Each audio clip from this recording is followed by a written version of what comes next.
Page 35, Catch a Falling Star. On page 34, they're giving you a warm-up with seconds.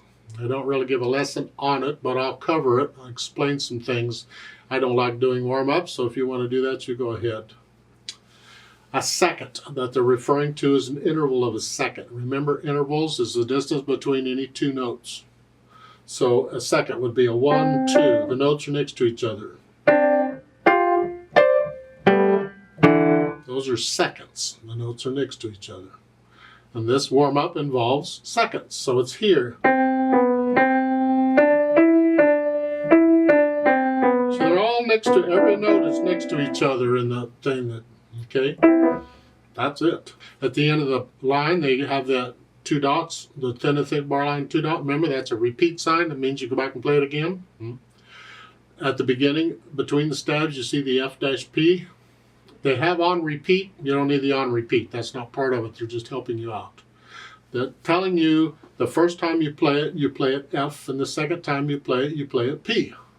Remember, F is forte for loud, and P is piano for soft. So the first time you play it loud, second time you play it soft. As far as how fast you go, it's up to you. If you have any questions on it, let me know. But otherwise, I'm not covering the warm-up.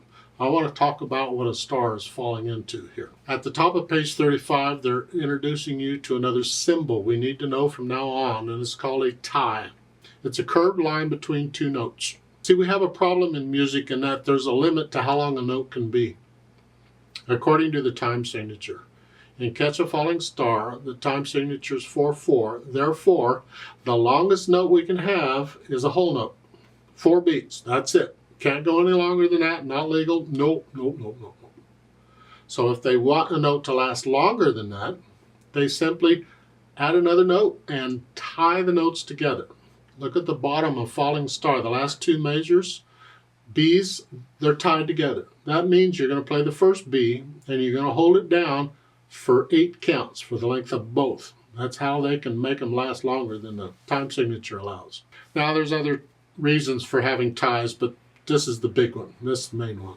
So let's go through a system for learning a piece of music and see what we come up with here.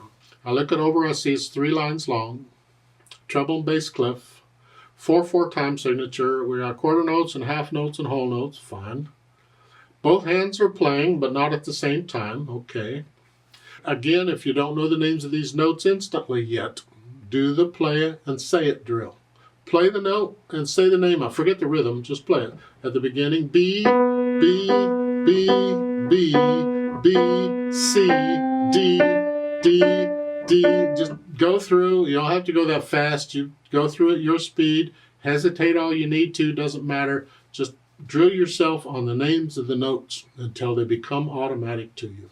At least you're able to concentrate on these notes here and try and learn these notes first, because we've got a lot more notes to go, so get these down. And then the rhythm, 1, 2, 3, 4. 1, 2, 3, 4. 1, 2. So you go through and you count it out carefully. And as far as the counting goes, you're only counting to learn the rhythm. Once you have the rhythm down, you don't count it anymore, you feel it, the rhythm. This, again, you should be able to play without looking at the keyboard. Get it where there's no hesitations anywhere. It's a steady beat throughout. The MF at the beginning is mezzo forte. Remember, that's moderately loud, sort of loud, whatever you think. Not loud, just sort of loud.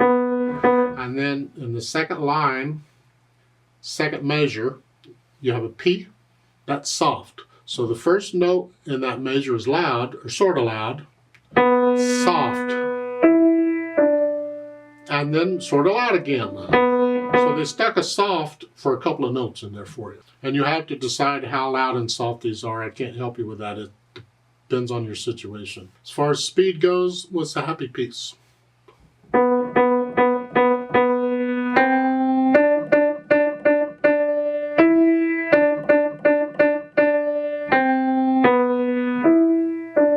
Happy piece. And then they've added pedal. Well, isn't that delightful? You don't need pedal on this. You can do it just fine. You see it used in the second line there for a couple measures. So what I'm going to do is I'm going to push it down right after I play the B. I'm going to hold it down And they're showing the lifted up after I play the first quarter note in measure 9. The measure numbers, you see above the stamp, there's a number with a box. Those are measure numbers. So I could have said on measure 7, which is 2 measures before, put it down, note, and then as I play the quarter note, or right after it, I lift it up. There. I want to adjust that a little bit. I would like to lift it up with the whole note in the right hand.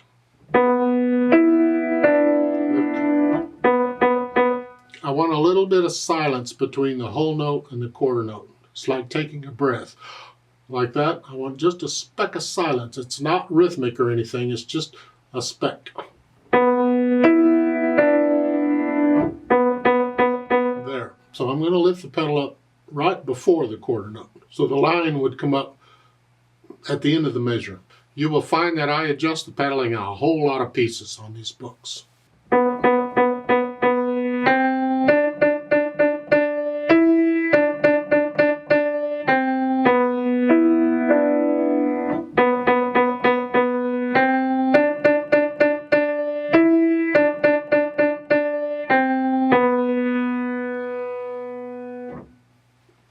That's one way of playing it. Please don't copy me. You don't have to go that fast. You take it at your speed. Have fun with it. Let's play it together very slowly and check the notes and the rhythms. Now on the Play With Me's, I don't do dynamics. I don't do louds and softs. We're not performing it. We're just checking notes and rhythms. So I'm going to play everything about the same. I will do the pedaling though. So I'll give us 4 counts. 1, 2, ready, go. 1, 2, 4. 1, 2, 3, 4.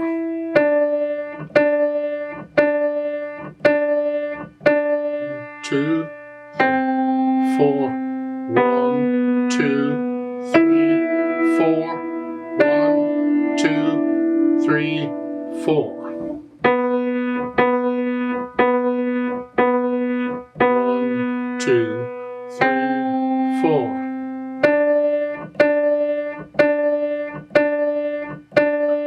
2, 4.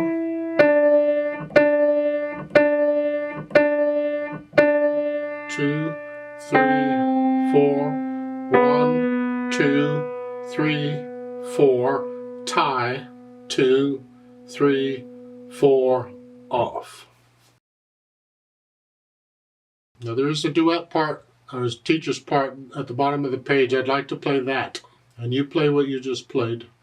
Again, I need you to go up on the piano. So just pretend that middle C, instead of here, middle C is up here. So instead of here, you're up here. Play it all up here. It'll sound better. Now I'm going to adjust this teacher's part a little bit because I can't hear you. I can't stay with you. I need to keep a beat. So I'm going to play quarter notes throughout someplace to keep a beat. So the duet part isn't going to be exactly what's written. I'll make something up. So I'll give us 4 counts, and we're going to speed this up a bit too. So it's about a 1, 2, 3, 4. 1, 2, 3, 4. 1, 2. Make sure you can play it that fast, okay? No hesitations anywhere. 1, 2, ready, go.